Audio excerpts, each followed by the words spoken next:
Bismillahirrahmanirrahim. Assalamualaikum warahmatullahi wabarakatuh. Alhamdulillah kita bertemu lagi dengan Hangawi. Ya, kali ini kita mau membahas tentang kenapa embrio alias anak-anak perkutut itu mati dalam cangkang. Nah, tentu teman-teman pernah mengalami ya. Penyebabnya apa? Kita bahas bersama-sama. Semoga bermanfaat. Yang baru nonton channel Hangawi, jangan lupa like ya, subscribe. Nyalakan lonceng untuk terus mendapat pemberitahuan terbaru, info-info dari Hangawi. Ya, terima kasih. Oke, penyebabnya apa, bro? Yang sering terjadi saja, kita bahas yang sering terjadi adalah kalau embrio perkutut kita mati, itu yang jelas satu, cangkang rusak. Cangkang perkutut ada yang lubang meskipun sedikit kok nembus selaput telur, itu bisa rusak. Nah, ini kadang kita tidak begitu memperhatikan ya. Coba ketika telur perkutut Anda itu embrionya mati, itu Anda cek ada keretakan atau tidak, ada lubang meskipun sedikit atau tidak. Nah, itu bisa jadi pemicu anak-anak perkutut kita yang masih dalam telur itu embrionya mati. Itu bisa jadi meskipun kadang sudah umur 10 hari ya, 11 hari mau netas malah nggak jadi netas karena mati tadi. Kecuali dia nggak mati, nggak bisa buka cangkang, ada videonya sudah ada dari kemarin sudah saya bahas ya. Jadi perkutut tidak bisa mecah cangkang itu caranya bagaimana, kayaknya sudah saya bahas entah tahun berapa itu. Oke, ya, yang pertama cangkang rusak. Yang kedua, embrio perkutut, embrio telur perkutut itu mati itu karena apa? Yang jelas karena tidak konsisten angkremnya. Nah, ya jadi indukan perkutut itu logika ya, umumnya perkutut itu kalau angkrem itu yang siang bagian jantan, yang malam bagian betina. Adapun kadang didominasi oleh si jantan.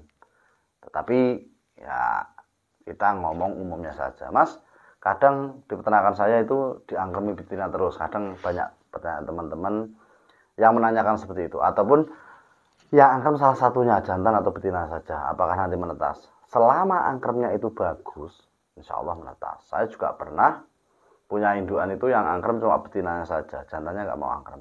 Itu juga alhamdulillah produk dengan bagus ya, tapi tidak bertahan lama ya, tidak bertahun-tahun, paling banter setahunan.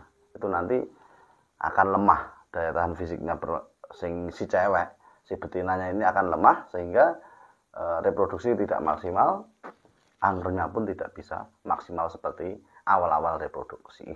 Jadi tetap mau produksi selama kawinnya kena, embrionya isi. Kalau angkremnya salah satu saja, jantan atau betinanya saja, itu tetap akan menetas selama angkremnya bagus dan embrionya ada.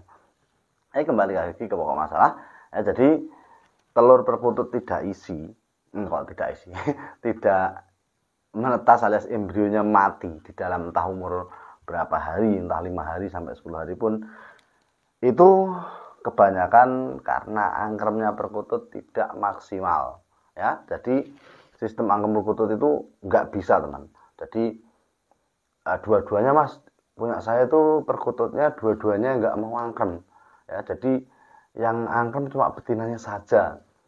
Dan itu kadang naik semua, nggak angkrem semua. Ini bagaimana, Mas? Gitu. Ada teman-teman tanya. Saya jawab, lumrahnya, umumnya perkutut itu ya. Jadi teman, umumnya ya angkrem terus. Jadi bergantian. Misalnya betina turun, jantannya ganti angkrem. Ya. Ataupun kadang memang turunnya untuk makan, kadang jantan nggak gantiin, cuma kan sepintas saja. Itu nggak masalah. Tetapi kalau keduanya itu nyantai, nggak angkrem, nah ini juga akan jadi masalah ya, akan jadi penyebab perkutut tersebut tidak menetas telurnya. Tetapi perlu Anda ingat, ini yang saya pakai ini adalah teori di mana umumnya ada kalanya perkutut itu dua-duanya nggak angkrem itu ada. Di saat apa, Mas? Di saat satu kondisi panas kuat. Jadi kemarau panjang, panasnya kuat, itu biasanya naluri perkutut itu tidak mau angkrem. Ya, jadi kedua-duanya nggak mau angkrem di siang hari itu. Jadi cuma nongkrong di sampingnya saja. Nah, solusinya bagaimana Mas? Ya dibiarin saja. Ya, jadi kalau teman-teman di musim kemarau, kok perkututnya nggak angkrem dalam jangka beberapa jam, itu biasa terjadi. Ya itu naluri perkutut sendiri, membaca suhu itu dia yang paham. Jadi kalau diangkremin malah kepanasan. Nah inilah jadi perkutut tersebut malah nggak angkrem. Jadi suhu yang turun dari sinar matahari itu sudah mencukupi untuk apa ya? Sebagai pengganti dia mengkerami telurnya tadi. Ya jadi teman-teman kalau lagi panas iki musim hujan terus. Kalau nanti musim kemarau ada perkututnya yang tidak angkrem dalam jangka beberapa jam di saat siang hari, ya mohon dimaklumi. Itu reaksi alamiah perkutut tersebut membaca suhu dalam kandangnya, ya. Jadi bukannya tidak baik. Ini keluar dari konteks awal tadi. Ini karena suhu yang berlebihan panasnya sehingga tidak mau angkrem, ini biasa. Karena ya tadi menyeimbangkan ke suhu dengan telur itu nggak diangkremi, panasnya sepodo. Panasnya sudah sama. Oke, paham ya? Jangan salah paham teman-teman. Ya kalau kurang paham nanti ya komen lah. Komen tanya, kita diskusi bersama. Ya kita belajar bersama. Nggak enak sing pinter, luwih pinter. Kita sama-sama belajar dalam branding ini. Aku pun ya belajar. Ya, belajar untuk lebih baik lagi. Kalau ada masukan silahkan ditulis di kolom komentar. Ya, yang terakhir, perkutut itu tidak menetas telurnya alias embrionya mati. Itu penyebabnya apa? Seperti yang saya bilang awal tadi. Karena keadaan cuaca yang tidak menentu, cuacanya ekstrim, puas panas, adem. Ini juga akan sangat jadi penyebab embrio perkutut kita mati. Karena apa? Kututnya bingung ngarep ngangkremi.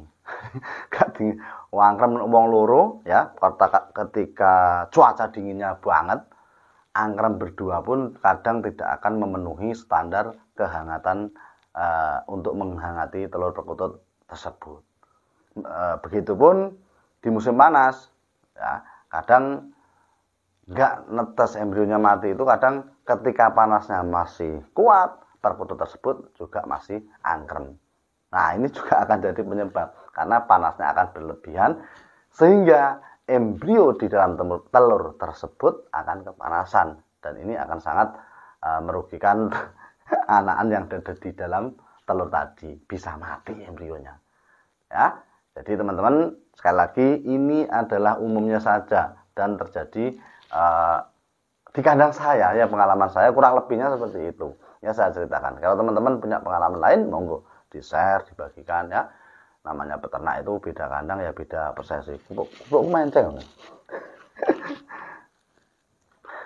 Jadi beda pengalaman. Monggo di share bareng-bareng, belajar sama bareng. Intinya kita sebagai peternak budidaya melestarikan perkutut lokal warna ini dengan rasa saling menghormati sebagai ciri khas kita orang Jawa ya. Wong Jawa kudu iso njawani. Sekian, semoga bermanfaat. Salam ngutut sampai patut. Assalamualaikum warahmatullahi wabarakatuh.